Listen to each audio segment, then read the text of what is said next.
ये है गीता का 18वां अध्याय और इसे मोक्ष संन्यास योग कहा गया है। देखिए, अब अर्जुन पूछता है भगवान से कि त्याग और संन्यास में क्या अंतर है। अब भगवान बताते हैं कि कुछ लोगों के हिसाब से किसी भी इच्छा की पूर्ति के लिए किए जाने वाले कर्म का त्याग संन्यास है और कुछ लोगों के हिसाब से कर्मों के फल का त्याग संन्यास है।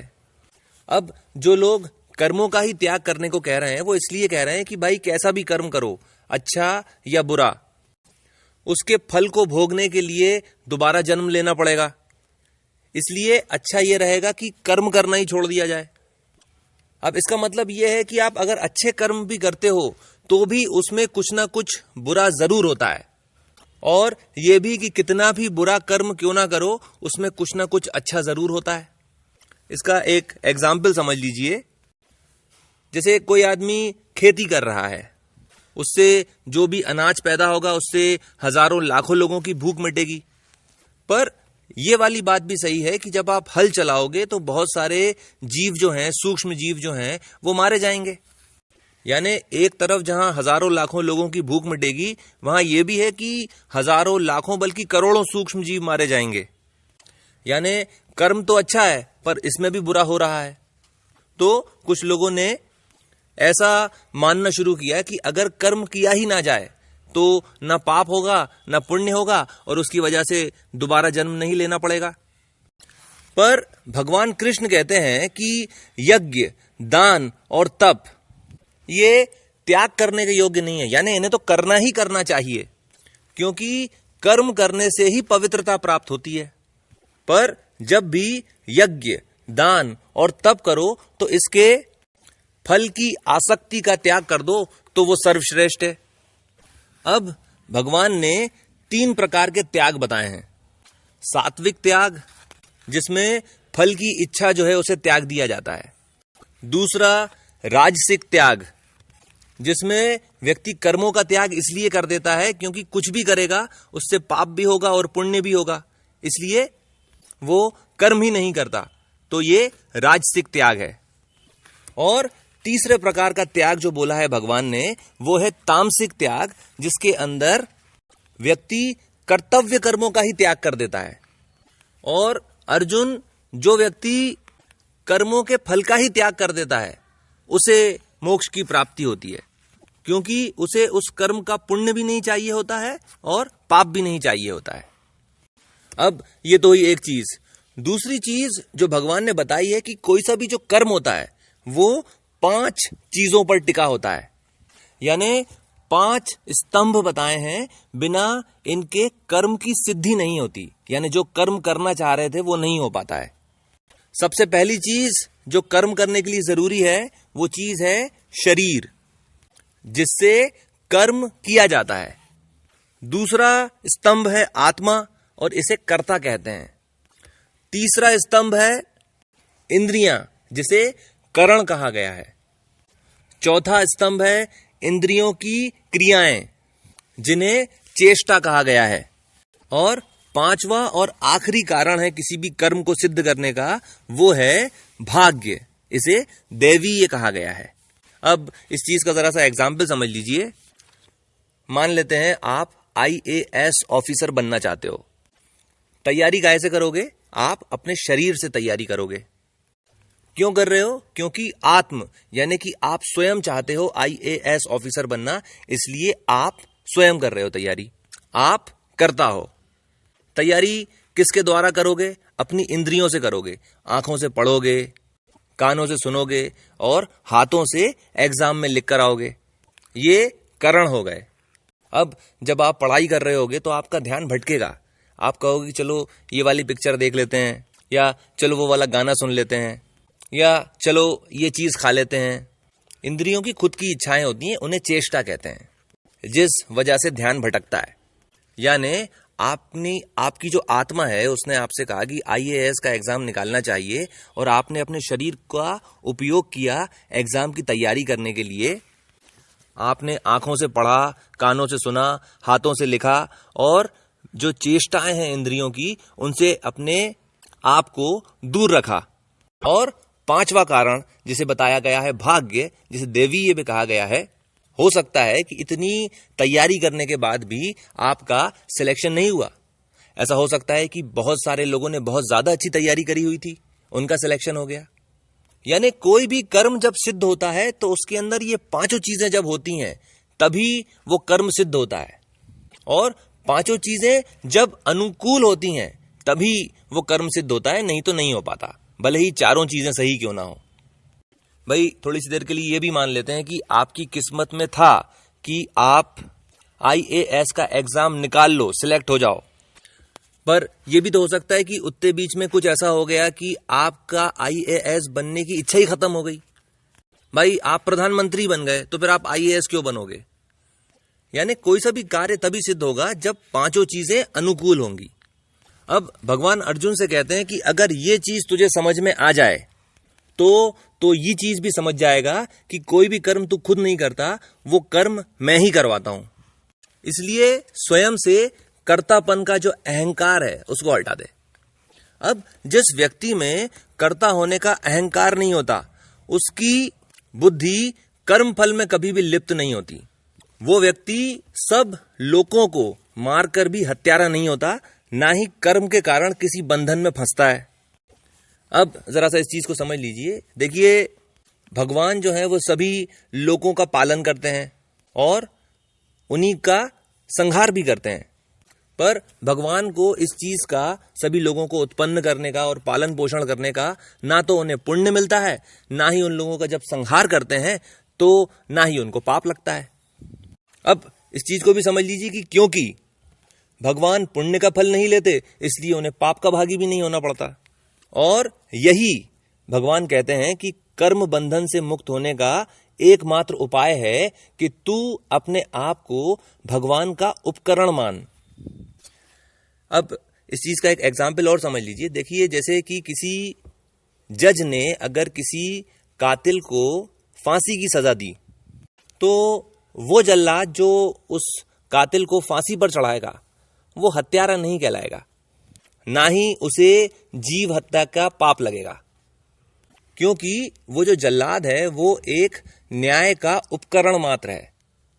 और इसी तरह भगवान ने समझाया है कि किस तरह से तुम्हें अपने आप को भगवान का उपकरण मान के चलना है। अब भगवान अर्जुन को 3 प्रकार के ज्ञान बताते हैं कि अर्जुन देखो, 3 तरह के ज्ञान होते हैं। जो भी व्यक्ति सभी प्राणियों में मुझे यानी भगवान को देखता है, उसको मान ले कि उसको सात्विक ज्ञान है।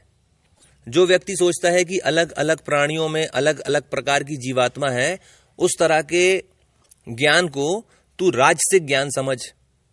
और वो व्यक्ति जो आत्मा वगैरह का तो नहीं मानता, पर यही सोचता है कि शरीर ही है जो सब कुछ है, उसका ज्ञान तामसिक है। इसी तरह से भगवान ने 3 प्रकार के कर्म भी बताए हैं। वो सभी कर्म जिसे करते समय व्यक्ति के अंदर किसी भी प्रकार की इच्छा नहीं होती, किसी भी प्रकार के फल की इच्छा नहीं होती, उसे सात्विक कर्म कहते हैं। जो कर्म इस प्रकार से किए जाते हैं कि यार इसके बदले में कुछ मिलेगा, वो राजसिक कर्म है। और वो तरह के कर्म जिसको करते समय कर्ता अपनी शक्ति का विचार नहीं करता, उसके परिणाम के बारे में नहीं सोचता, ये नहीं देखता कि इसको करने से दूसरे को पीड़ा पहुंचेगी कि नहीं पहुंचेगी, उस तरह के कर्मों को तामसिक कर्म कहते हैं। इसी तरह से 3 प्रकार के कर्ता भी बताए हैं। वो लोग जो कर्तापन की आसक्ति और कर्तापन के अहंकार से मुक्त हैं, जिनमें अपने कर्म के प्रति धैर्य और उत्साह तो है, पर अगर कर्म सफल होता है तो उन्हें खुशी नहीं होती, और अगर कर्म असफल हो जाता है तो उनको दुख नहीं होता। ऐसा कर्ता सात्विक है। दूसरे तरह के वो लोग जो भोग विलास के लिए कर्म करते हैं, जो कोई भी कर्म इसलिए करते हैं कि इसके बदले में कुछ मिलेगा, केवल लाभ की इच्छा से, वो जो जब इनका काम जो है सफल हो जाएगा तो खुश होंगे, और काम अगर असफल हो जाएगा तो दुखी होंगे, ऐसा कर्ता राजसिक है। तीसरे तरह के वो लोग जो जब काम करते हैं तो उनमें कोई एकाग्रता नहीं है, सही तरीके से काम नहीं करते, फूहड़पन है काम में, जो कपट से काम करते हैं, दूसरे के काम में बाधा डालते हैं, जो आलसी हैं और जो काम को निराशा से करते हैं, जिनका काम असल में नुकसान पहुंचाने के लिए किया जाता है, इस तरह के जो कर्ता हैं उन्हें तामसिक कर्ता कहा गया है। इसी तरह से भगवान ने 3 प्रकार की बुद्धि भी बताई है। वो बुद्धि जो ठीक ठीक निर्णय करती है कि क्या उचित है और क्या अनुचित है, जो कर्तव्य और अकर्तव्य को भली भांति समझती है, वो सात्विक बुद्धि है। उसी तरह से दूसरी तरह की बुद्धि जिसके अंदर व्यक्ति को धर्म अधर्म, कर्तव्य और अकर्तव्य की सही सही वास्तविकता नहीं मालूम होती, उस तरह की बुद्धि को राजसिक बुद्धि कहते हैं। और इसी तरह तीसरी तरह की जो बुद्धि होती है वो अज्ञान से ढकी हुई होती है। वो अधर्म को ही धर्म मानती है और हर बात का उल्टा मतलब निकालती है। इस तरह की बुद्धि को तामसिक बुद्धि कहते हैं।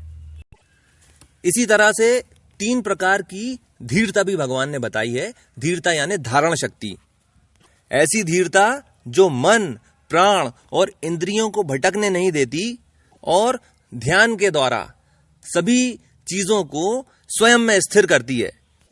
ऐसी धीरता को सात्विक धीरता कहा गया है। दूसरी तरह की धीरता जो भगवान ने बताई है वो धीरता जिसके अंदर व्यक्ति धर्म, अर्थ, काम और मोक्ष के फल से चिपका रहता है, उसे राजसिक धीरता कहा गया है। और तीसरी प्रकार की धीरता वो होती है जिसके द्वारा व्यक्ति निद्रा, भय, शोक, निराशा, दुख और उद्दंडता को नहीं छोड़ता, वो धीरता तामसिक धीरता कही जाती है। इसी प्रकार भगवान ने 3 प्रकार के सुख भी बताए हैं। जिस प्रकार के ध्यान से मनुष्य जिस असीम सुख में डूब जाता है, जिससे सभी प्रकार के दुखों का नाश होता है, वो सुख जो शुरुआत में तो विष जैसा कड़वा लगता है पर जिसके परिणाम अमृत जैसे मीठे होते हैं, वो सुख जो आत्म तत्व को समझ लेने से प्राप्त होता है, वो सुख सात्विक है। दूसरे प्रकार का सुख वो जो इंद्रियों से मिलता है और विषयों का भोग करने से मिलता है, जो शुरुआत में तो अमृत के समान मीठा लगता है पर बाद में विष के समान कड़वा हो जाता है, उसे राजसिक सुख कहा गया है। और तीसरे प्रकार का सुख जो बताया है भगवान ने, ये वो सुख है जो शुरू से लेकर आखिरी तक आदमी को भ्रम में डाले रखता है। ये सुख निद्रा, आलस्य और नशे के कारण प्राप्त होता है। ये शुरू से लेकर आखिरी तक दुख ही दुख देता है, पर तामसिक बुद्धि वाले व्यक्ति के अंदर ये समझ नहीं होती कि वो इस चीज को समझ सके। इसके बाद भगवान ने स्वभाव, वर्ण और धर्म के बारे में बताया है। भगवान कहते हैं कि ब्राह्मण, क्षत्रिय, वैश्य और शूद्र, इन चारों वर्णों के कर्मों का विभाजन उनके गुणों के अनुसार तय किया गया है। अब ये जो चारों वर्ण जो हैं, ये समाज के आवश्यक अंग हैं, यानी इनमें से एक भी अंग हट जाए तो पूरा समाज गिर जाएगा। और भगवान ने कहा है कि तप, संयम और ज्ञानार्जन करके अन्य वर्णों को शिक्षा प्रदान करना ब्राह्मणों द्वारा की जाने वाली पूजा है, जिसे मैं स्वीकार करता हूं।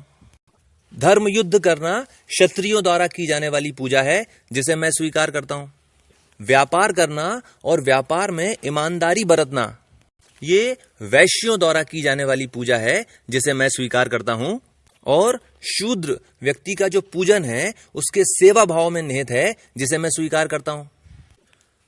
पर बजाय इसके जो ब्राह्मण का जो कर्म है वो नहीं करके, यानी सत्ताधारियों को या राजाओं को सही दिशा दिखाने की बजाय अगर वो चापलूसी करने लग जाए तो वो गलत है और वो पाप का भागी है।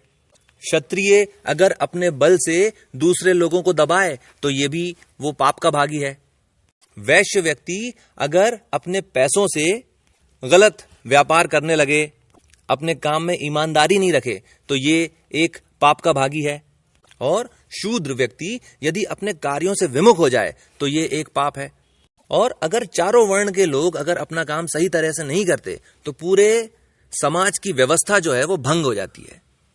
तो चारों वर्णों के व्यक्ति जो हैं, जिनका जो भी स्वाभाविक कर्म है वही उनका धर्म भी है, और परम सिद्धि प्राप्त करने के लिए यानी कि मोक्ष प्राप्त करने के लिए उन्हें अपना कार्य बहुत अच्छे से और बहुत ईमानदारी से करना चाहिए। और जब भी वो अपना कर्तव्य करें तो उसके फल की आसक्ति को त्याग दें, यानी उसके फल की इच्छा ना करें, बस उसे केवल कर्तव्य भावना से करें, तो उन्हें निश्चित ही मोक्ष की प्राप्ति हो जाएगी। और इसीलिए हे अर्जुन, सभी कर्मों को मुझे समर्पित कर और मुझ में एकाग्र हो जा। यदि अपने परिवार वालों के मोह के प्रति, यानी अपने परिवार वालों के मोह की वजह से अगर तू अपना कर्तव्य नहीं निभाएगा तो तुझे अभी तो शांति मिल जाएगी, पर क्योंकि तेरा धर्म जो है, जो तेरा जो मूल स्वभाव है, जो युद्ध करना है, तो तू बाद में जरूर पछताएगा। इस प्रकार हे अर्जुन, ये दुनिया का जो सबसे गोपनीय ज्ञान था वो मैंने तुझे दे दिया। इस पर तू बहुत ध्यान से सोच और अपना विवेक और अपनी बुद्धि का इस्तेमाल कर और जो तुझे योग्य लगे वो कर। और इसके बाद अर्जुन जो है वो युद्ध के लिए अपनी कमर कस लेता है। उसके बाद भगवान एक चीज और बोलते हैं कि देखो अर्जुन, जिस व्यक्ति में तप करने की क्षमता नहीं है, जिसमें भक्ति भाव नहीं है, जिसमें ज्ञान को सुनने की इच्छा नहीं है, उसे यह ज्ञान कभी भी मत देना। सुपात्र को ढूंढना और वो व्यक्ति जो मुझ में भक्ति रखता है उसी के सामने इस सर्वोच्च रहस्य को प्रकट करना, क्योंकि गीता ज्ञान को बताने वाला इस पृथ्वी पर मेरा सबसे अधिक प्रिय पात्र है। और जो भी व्यक्ति गीता का ज्ञान फैलाएगा वो हमेशा मेरा प्रिय रहेगा। जो भी व्यक्ति मेरे इस धर्म संवाद का अध्ययन और मनन करेगा वो सभी प्रकार के कर्मों के फलों से मुक्त हो जाएगा और मुझ में आके समा जाएगा।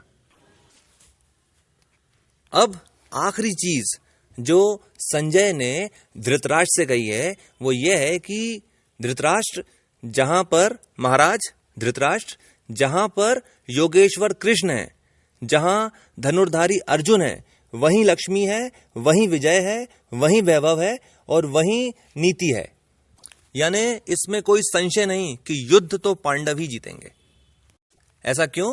क्योंकि भगवान कृष्ण स्वयं उनकी तरफ है। इसके साथ गीता का 18वां और आखिरी अध्याय समाप्त होता है। आपने मुझे इतना समय दिया, थैंक यू वेरी मच।